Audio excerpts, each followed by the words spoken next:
On Saturday, March 22, 2014, at 10:37 a.m. local time, a major landslide occurred 4 miles east of Oso, Washington, United States, when a portion of an unstable hill collapsed, sending mud and debris across the North Fork of the Stillaguamish River, engulfing a rural neighborhood, and covering an area of approximately 1 square mile.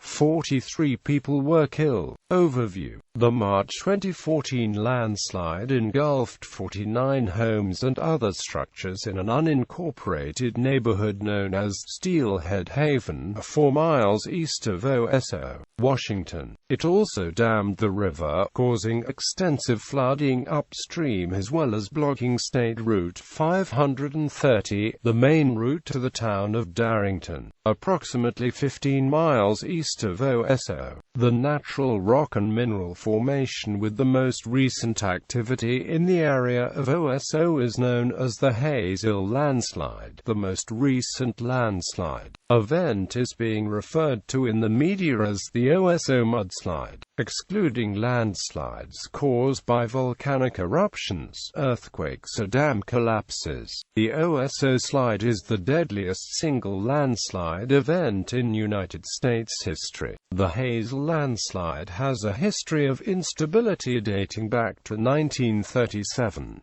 Prior to the March 2014 mudslide, the Oso area experienced up to 200% normal rainfall over the previous 45 days, described by witnesses as a fast-moving wall of mud. The slide, which contained trees and other debris, cut through homes directly beneath the hill on the south side of the Stillaguamish River. A firefighter at the scene stated, "When the slide hit the river, it was like a tsunami." A Washington state geologist stated the slide was one of the largest landslides he had personally seen. The mud, soil and rock debris left from the mudslide covered an area 1,500 feet long, 4,400 feet wide and deposited debris 30 to 70 feet deep. A national geologist stated the flow of the landslide was extreme because of the extraordinary run-out of mud and debris. While the landslide is now very well documented, a research team from the Geotechnical Extreme Events Reconnaissance plans to investigate the factors contributing to the slide, casualties and damage. More than 100 first responders from Snohomish County and other surrounding counties were dispatched to assist with emergency medical and search and rescue efforts, including the Navy's Search and Rescue Unit stationed at nearby Naval Air Station Whidbey Island. Over 600 personnel, including more than 160 volunteers, worked on landslide recovery operations. Late in the evening of March 22,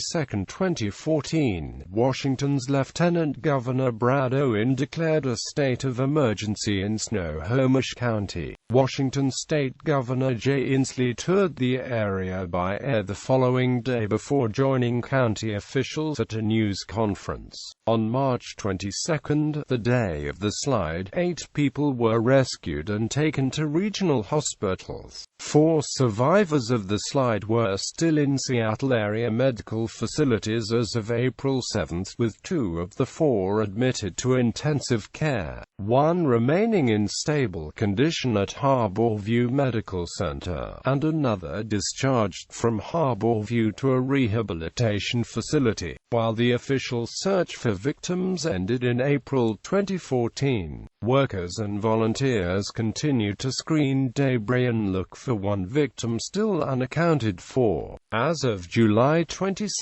the Snohomish County Sheriff's Office confirmed 43 fatalities after remains of the final victim had been located and identified. The slide blocked the North Fork of the Stillaguamish River, causing it to back up eastward. Because of concerns the mud and debris dam could fail and cause downstream flooding, a flash flood watch was issued by the National Weather Service. On April 2, with the river flowing in a new channel at the north end of the debris dam, the flash flood watch was lifted. Flooding due to the partially obstructed river continued to occur upstream of the Debris Dam. As a result, flood warnings were still being issued for the Stillaguamish 1 month after the March 2014 slide. State Route 530 was indefinitely closed after the slide by the Washington State Department of Transportation, with an alternative local route opened the following week after snow was cleared from the unpaved portion of Mountain Loop Highway south of Darrington. The highway was cleared enough by May 31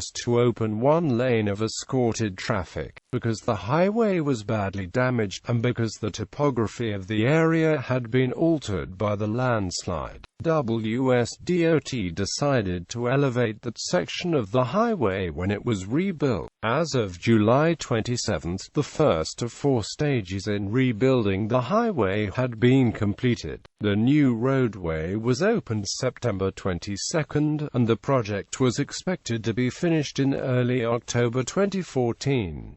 Federal aid. On April 3, the mudslide was declared a major disaster by President Barack Obama. The declaration was requested on April 1 by Governor Inslee, who stated approximately 30 families needed help with housing and other needs. Inslee further stated that financial loss estimates had reached $10 million. Snohomish County Emergency Management Director John Pennington advised residents to register with FEMA. 4 days later, during the passing of the Green Mountain Lookout Heritage Protection Act, the landslide was publicly mentioned by Senator Patty Murray, saying the bill would provide a glimmer of hope for the long-term recovery of this area. On April 22, 2014, President Obama visited the west side of Slide area. After arriving in Air Force One at Payne Field in Everett, he met with officials and boarded Marine One. There, he was joined by Governor Inslee and Senators Patty Murray and Maria Cantwell, as well as Wahida Susan Delben, for a flyover of the slide and debris field. After viewing the site, the president met privately with survivors, families of the victims, and some of the scene's first responders and rescuers at a chapel and fire hall in Oso. Controversy. Completely unforeseen. On March 24, 2 days after the slide, John Pennington, director of Snohomish County's Department of Emergency Management, stated at a news conference this was a completely unforeseen slide. This came out of nowhere. The same day, the Seattle Times published an article about previous slides at the same location, as well as the likelihood of future slides. The article contained comments from geologists, engineers, and local residents, and stated that the area was known among locals as Slide Hill. On the next day, the Times followed up with a full-page article, Unforeseen Risk of Slide.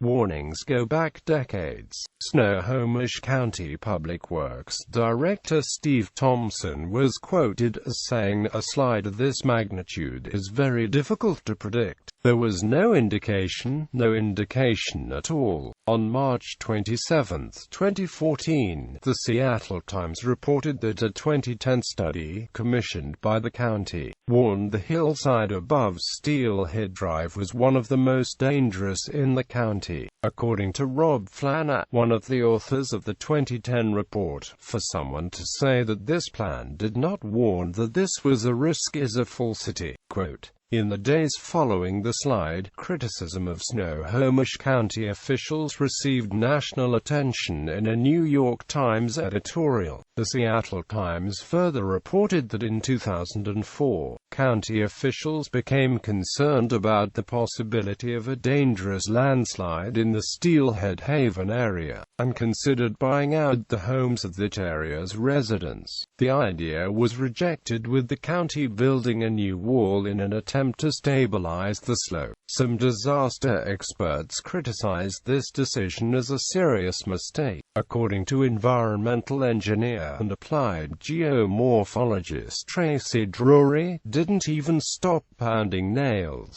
As to any kind of buyout program, Drury further stated, "I think we did the best we could under the constraints that nobody wanted to sell the property and move elsewhere." Repairs to the slide area extend back several decades prior to the March 2014 slide. A rock revetment installed in 1962 to protect the toe of the slide area from erosion from the river was overrun by a slide 2 years later. An effort in 2006 to move the river 430 feet south of the erosion area failed when another landslide moved the river a total of 730 feet. Logging. In the days following the slide, scientists questioned whether logging in the area could have been a factor contributing to the hillside collapse. Grandy Lake Forest Associates of Mount Vernon, Washington proposed a 15-acre clear-cut at the upper edge of the OSO landslide zone in 2004. Washington State Forester Aaron Everett stated in an interview with KUOW that the application was rejected and the one that was approved in the end eliminated the part of the harvest that would have been inside the groundwater recharge area. Everett further stated the resulting 7-acre clear-cut operation reached to the edge of the groundwater danger zone. An investigation is being conducted to determine whether Grandy Lake crossed into the restricted area that could theoretically feed groundwater into the landslide zone, affecting it for 16 to 27 years.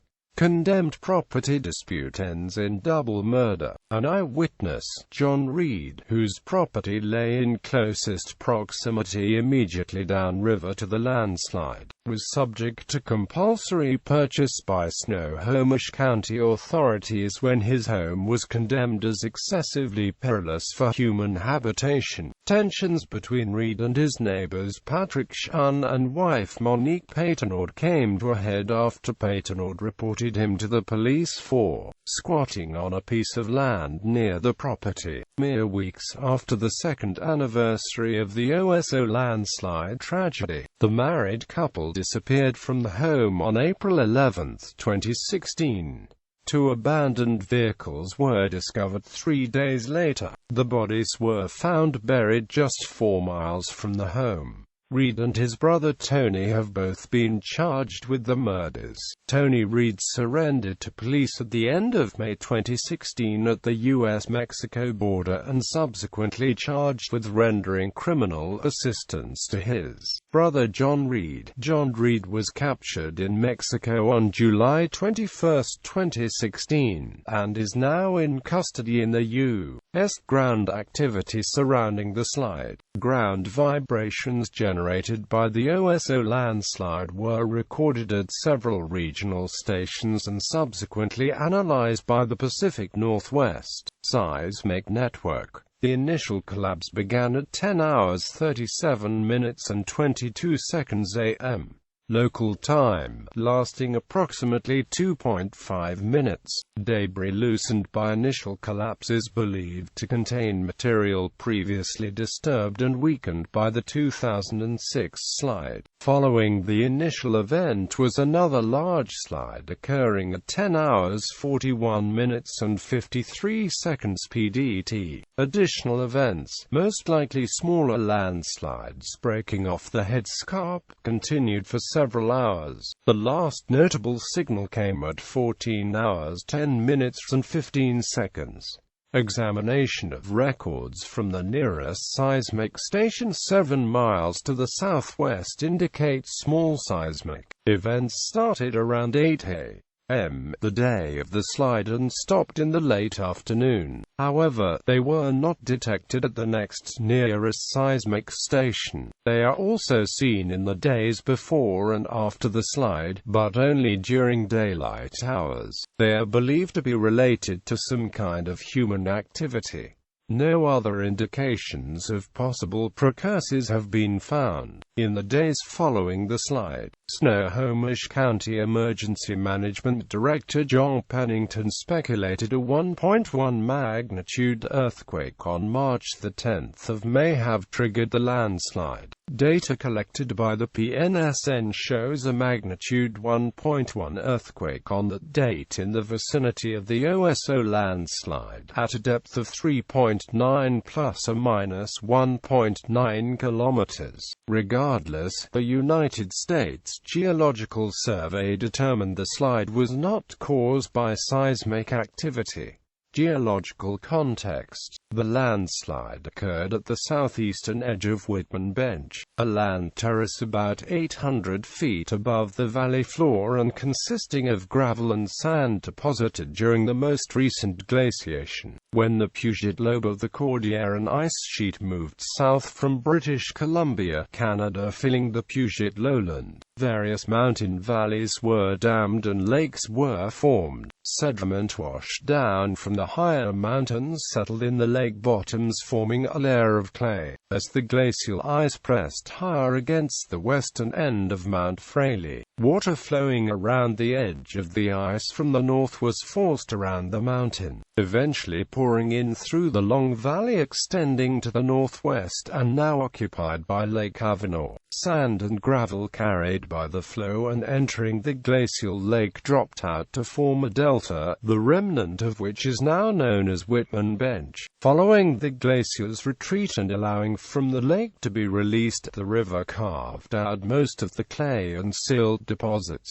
leaving the former delta hanging approximately 650 feet above the current valley floor. When the sand portion of a deposit has very little clay or fines to cement it together, it is structurally weak, leaving the area around it vulnerable. Such an area is also sensitive to water accumulation, increasing the internal pore pressure and subsequently contributing to ground failure. Water infiltrating from the surface will flow through the surface, save for contact with the less permeable clay, allowing the water to accumulate and form a zone of stability weakness. Such variations in pore pressure and water flux are one of the primary factors leading to slope failure. In case of the area of the Stillaguamish River where the March 2014 slide occurred, erosion at the base of the slope from the river flow further contributes to slope instability. Such conditions have created an extensive series of landslide complexes on both sides of the Stillaguamish Valley. Additional benches on the margin of Whitman Bench are due to deep-seated slumping of large blocks, which also creates planes of weakness for future slippage and channels for water infiltration. History of slide activity. According to a 1999 report submitted to the Army Corps of Engineers by geologist Daniel J. Miller, Ph.D., the Hazel landslide has been active for over half a century. Thorson noted a tight river bend impinging on the north bank with active landslides visible in 1937 aerial photographs. The next 60 years involves two periods of relatively low landslide activity, and two periods of relatively high activity, the last of which extends to this day. Known activity at this specific site includes the following. 1937 aerial photographs show active landslides. 1951 mud flow from a side channel briefly blocked the river. 1952 movement of large intact blocks, leaving headscarps 70 feet high. Later photographs show persistent activity through the next decade. 1967 January slump of a large block and accompanying mud flows pushed the river channel about 700 feet south. This protects the toe from erosion. Activity is minor for about 2 decades. 1988 November, erosion of the toe leads to another slide, and the river is again moved south but not as far as in 1967. 2006 January 25, large slide blocks the river, new channel is cut to alleviate flooding.